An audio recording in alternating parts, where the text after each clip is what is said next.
ಪ್ರೀತಿ ಪ್ರೇಮ ಅಂತ ಹೇಳಿ ಮದುವೆಯಾಗೋದಾಗಿ ನಂಬಿಸಿ ಯುವತಿಗೆ ಕೈ ಕೊಟ್ಟ ಭೂಪ.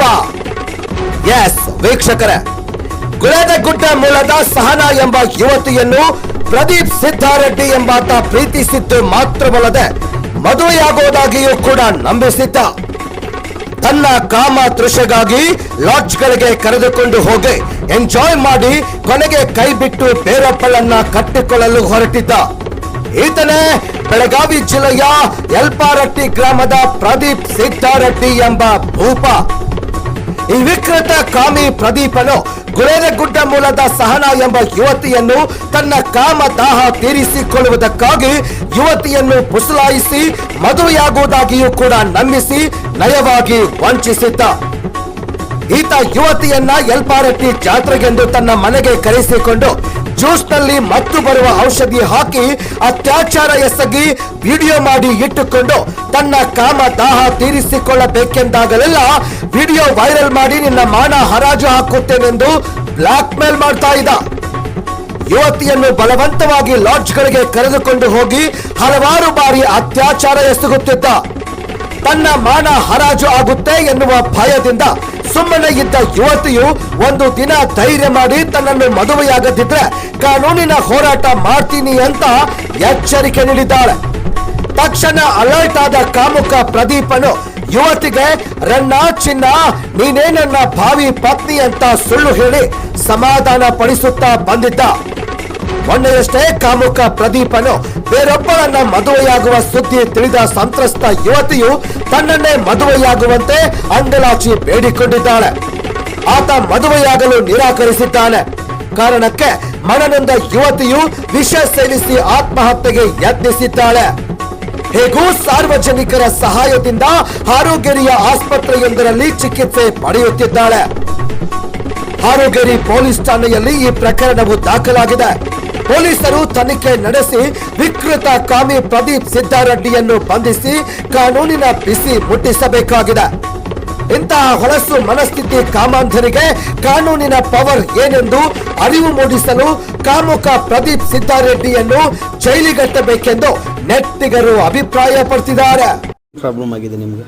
ಅವ್ನ ಮದ್ವೆ ಬೇರೆ ಹುಡುಗಿ ಜೊತೆ ಆಲ್ರೆಡಿ ನಿಶ್ಚಯವಾಗೈತೆ ಅಂತ ನಂಗೆ ಸುದ್ದಿ. ಯಾರು ಅವ್ರ ಹೆಸರೇನು?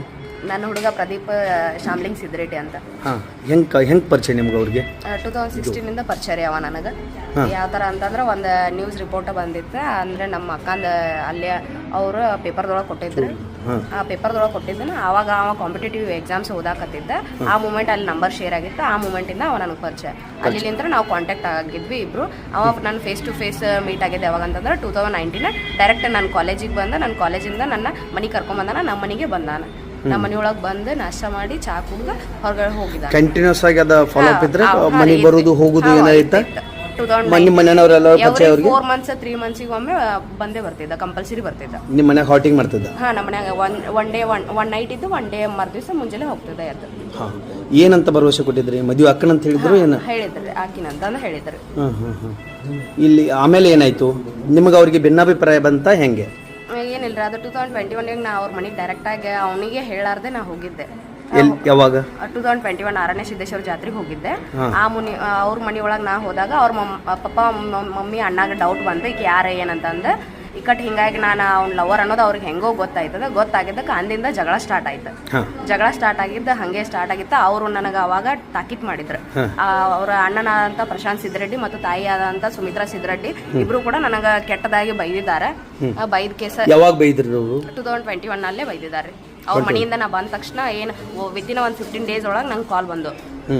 ಅದ್ರ ನಂತರ ಈ ಮನ್ಯಾಗ ಗೊತ್ತಾಯ್ತಂತ ನಂತರ ನಿಮ್ಮ ಜೊತೆ ಮೊದಲು ಹೆಂಗಿದ್ದ ಹಂಗ ಇದ್ದು ಏನೇನು ಅವಾಯ್ಡ್ ಮಾಡಿ ಅದರಿಂದ ಪಾರ್ ಆಗ್ಬೇಕಾಗಿತ್ರಿ. ಅದಕ್ಕೆ ಅವ ನಾ ಹೇಳ್ದಂಗೆ ಕೇಳಂತಂದ್ರೆ ಕೇಳಿದ್ದೆ ರೀ ನಾನು. ಹೊಳ್ಳಪಸ ಅಂತದ ಮತ್ತೆ ನನ್ನ ಬಿಡ್ಲಿಲ್ಲ. ನನ್ನ ಜೊತೆ ಕಾಂಟ್ಯಾಕ್ಟ್ ಅದನ್ರಿ. ಅವ್ರ ಮಾತಿಗೆ ಬೆಲೆ ಕೊಟ್ಟಿಲ್ರಿ ಅವ. ಎಲ್ಲಿವರೆಗೆ ಕಾಂಟ್ಯಾಕ್ಟ್ ಅದನ್ರಿ?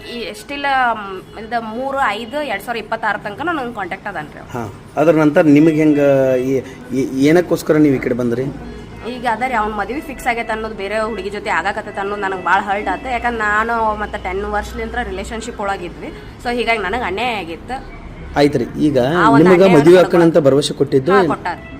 ಜಸ್ಟ್ ಹಂಗ ಲಿವಿಂಗ್ ಇದ್ರು. ಇಲ್ಲ ಕೊಟ್ಟಾರ್ರಿ. ಈಗ ಜಸ್ಟ್ ನಂದು M.Com ಫಿನಿಶ್ ಆಗ್ತೈತ, ಕೆಸೆಟ್ ಮಾಡಿನ ಪಾಸ್ ಆಗ ಮದುವೆ ಆಗೋಣ ಅಂತಂದು ಹೇಳಿ ಅದನ್ರಿ. ಈಗ ಬೇರೆದವ್ರ ಮದುವೆ ಆಗ್ತೈತೆ ಅಂತ ಗೊತ್ತಾದ್ಮೇಲೆ ನೀವು ಬಂದಿರಿ ಇಲ್ಲಿ. ಹಾಂ ರೀ ಸರ್. ಈ ಮತ್ತೆ ಅವ್ರ ಮನೆಯವ್ರು ಏನಾದ್ರು ಫೋನ್ ಹಚ್ಚಿದ್ರೆ ನಿಮ್ಗೆ ಕಾಲ್ ಮಾಡಿದ್ರೆ? ಹಚ್ಚಾರಿ. ಈಗ ನನ್ನ ತಾಯಿಗೆ ಹಚ್ಚಾರಿ, ನನ್ನ ಅಕ್ಕಾಗ ಹಚ್ಚಾರಿದಾರಿ. ಯಾವಾಗ ಹಚ್ಚಿದ್ರು? ನಿನ್ನೆ ಮೊನ್ನೆ ಕಂಟಿನ್ಯೂ ಕಾಲ್ ಅದಾವ್ರಿ ಸರ್. ಕಂಟಿನ್ಯೂ ಅದಾವ. ಹಾಂ ರೀ. ಏನಂತ ಹೇಳ್ತಿದಾರೆ? ಏನಿಲ್ಲ, ನಿಮ್ಮ ಮಗಳಿಗೆ ಹೇಳ ತಿಳಿಸ, ಅವ್ರಿಗೆ ಅವ್ರಿಗೆ ಆಯಕ್ ಬರೋದಿಲ್ಲ, ಅವ್ರ ಜೊತೆ ಸೇರ್ಕೆ ಸಿಗಕ್ಕೆ ಇದು ಮಾಡಾಕತ್ತಾಳ, ನಮಗೆ ಕಂಪ್ಲೇಂಟ್ ಕೊಟ್ಟಾಳಿಕಿ ನಮ್ಮ ಮ್ಯಾಗ ಅಂತಂದು ಈ ಥರ ಒಂದು ಹೇಳಿದ್ದಾರೆ. ಆಕಿಗೆ ತಿಳಿಸಿ ಬುದ್ಧಿ ಹೇಳ್ರಿ, ಕರೆಸ್ಕೊರಕಿನ ಅಂತಂದು ಈ ಥರ ಬ್ಲ್ಯಾಕ್ ಮೇಲ್ ಮಾಡಾಕತ್ತಾರೆ. ನೀವು ಹಾಸ್ಪಿಟಲ್ಗೆ ಬರಕ್ಕೆ ಕಾರಣ ಏನು? ಏನಕ್ಕೋಸ್ಕರ ಬಂದ್ರಿ ನೀವು? ನಾ 3ನೇ ತಾರೀಕು ಇಲ್ಲಿ ಬಂದು ಅವನು ಅವತ್ತು ನಮ್ಮ ಮನೆಗೆ ಬಂದಾನ್ರಿ. ನನಗೆ ಅವ ಹೊಡೆದಾನ ಬಡದಾನ ಜಗಳಾಡನ. ಅವ್ನ ಕಡೆಯಿಂದ ನಾ ತಪ್ಪಿಸ್ಕೊಂಡು ಇಲ್ಲಿ ಊರಿಗೆ ಹೆಂಗೋ ಬಂದ ಕೇಸ್ ನಾ ಇಲ್ಲಿ ಅಲ್ಲಿ ನಮ್ಮ ಊರಾಗ ಕೊಟ್ಟರೆ ಕಂಪ್ಲೇಂಟ್ ಅದು ಕರೆಕ್ಟಾಗಿ ಆಗೋದಿಲ್ಲ ಅನ್ನೋ ಕಾರಣಕ್ಕೆ ಅವ್ರ ಊರಲ್ಲಿ ಅಲ್ಲ, ಅಲ್ಲಿ ನಿಮ್ಮನ್ನ ಹೊಡಿದು ಬಿಡಿದು ಮಾಡಿದ್ರಂದ್ರ ನೀವು ಅಲ್ಲಿ ಒಂದು ಕಂಪ್ಲೇಂಟ್ ಕೊಡಬಹುದಾಗಿತ್ತಲ್ಲ. ನಾನು ಬಿಡ್ಲಿಲ್ರಿ. ನಾವು ಈಗ 20 ಮಂದಿನ ಕರ್ಕೊಂಡ್ ಬರ್ತೀನಿ ಅಂತಂದ ಭಯ ಹುಟ್ಟಿಸಿದಾರೆ. ಮನವರೆ ತೆಗಿತೀನಿ, ಯಾರು ಕರ್ಸಂತ ಈ ತರ ಭಯ ಮಾಡಿದಾರೆ. ಅದಕ್ಕೆ ನಾನು ಆಟೋಮೆಟಿಕ್ ಇಲ್ಲಿ ನನಗೆ ಪರಿಚಯದಂತ ಅಣ್ಣಗಳಿಗೆ ಕಾಲ್ ಮಾಡ್ಕೊಂಡು ಇಲ್ಲಿ ನೀವು ಬಂದ್ರೆ ನಿಮ್ಗೆ ಜೀವಕ್ಕೆ ಬೆದರಿಕೆ ಐತೆ ಅನ್ನೋದು ನಿಮ್ಗೆ ಗೊತ್ತಿತ್ತಲ್ಲ? ಈಗ ಗೊತ್ತಿತ್ರಿ. ಆದ್ರೆ ಇವ್ರ ಎಲ್ಲ ಅಣ್ಣಗಳಿಗೆ ಹೇಳಿದ್ರೆ ಅವ ನನ್ಗೆ ಏನು ಮಾಡೋದಿಲ್ಲ ಅನ್ನೋದು ನನಗೆ ಅದು ಪ್ರೊಟೆಕ್ಷನ್. ಯಾರ್ಯಾರಿಗೆ ಹೇಳಿದ್ರಿ? ಅವ್ರ ಸರೌಂಡಿಂಗ್ ಎಂಟೈರ್ ಫ್ಯಾಮಿಲಿ ಎಲ್ಲ ಫ್ಯಾಮಿಲಿ ಅವ್ರಿಗೆ ನೀವು ಕಾಂಟ್ಯಾಕ್ಟ್ ಆಲ್ರೆಡಿ ಪರಿಚಯ. ಅವನ ಮೀಟ್ ಮಾಡಿಸ್ಕೊಟ್ಟಾನ್ರಿ. ಎಲ್ಲಾರನ್ನೂ ಮೀಟ್ ಮಾಡಿಸ್ಕೊಟ್ಟ ಕೊಟ್ಟಾರ. ಅವ್ರ ಕಾಂಟ್ಯಾಕ್ಟ್ ವಿತ್ ಅವ್ರ ಕಾಂಟ್ಯಾಕ್ಟ್ ನಂಬರ್ ನನ್ನ ಕಡೆ ಅದ. ಆಯ್ತು. ನೀವು ಪಾಯ್ಸನ್ ಕುಡಿಯೋಕೆ ಕಾರಣ ಏನು? ಅದೇ ರೀ, ಮನನೊಂದು ಇಲ್ಲಿ 3ನೇ ತಾರೀಕು ನಾ ಕಂಪ್ಲೇಂಟ್ ಕೊಟ್ಟರೆ ಯಾವುದೇ ರೀತಿ ಅಂತ ಆಕ್ಷನ್ಸ್ ತಗೊಳ್ಳಿಲ್ಲ. ಆ ಕಾರಣಕ್ಕೆ ನಾ ಮನನೊಂದ. ಅವ್ರು ಏನಾದ್ರು ನಿಮ್ಗೆ ಏನಾರು ಅವಾಜ ಶಬ್ದದಿಂದ ಬೇಯುದು ಮಾಡಿದಾರ ಹೆಂಗೆ? ಯಾರ್ರಿ? ಅವ್ರ ಮನೆಯವರು? ಮಾಡಿದಾರೆ. ಅವ್ರ ಅಣ್ಣನ ಮೇನ್ ರೀ. ನಂದು ಕಾಸ್ಟ್ ಕೇಳಿದ್ರೆ ಕಾಸ್ಟ್ ಬದಲಿ ಆಗಿದ್ದಕ್ಕೆ ಮತ್ತೆ ಆಸ್ತಿ ಕಮ್ಮಿ ಇದ್ದಿದ್ದಕ್ಕೆ ಒಂದ ಕಾರಣಕ್ಕೆ ಆಗವಲ್ರಿ. ಈಗ ಅವ್ಗೆ ಒತ್ತಾಯ ಪೂರ್ವಕವಾಗಿ ಅವ್ರು ಮದುವೆ ಮಾಡಕತ್ರ. ಅವ್ನು ನಾನಾ ಇಷ್ಟ ಅದೇ ಒತ್ತಾಯ ಪೂರ್ವಕ ಹೌದ್ರಿ.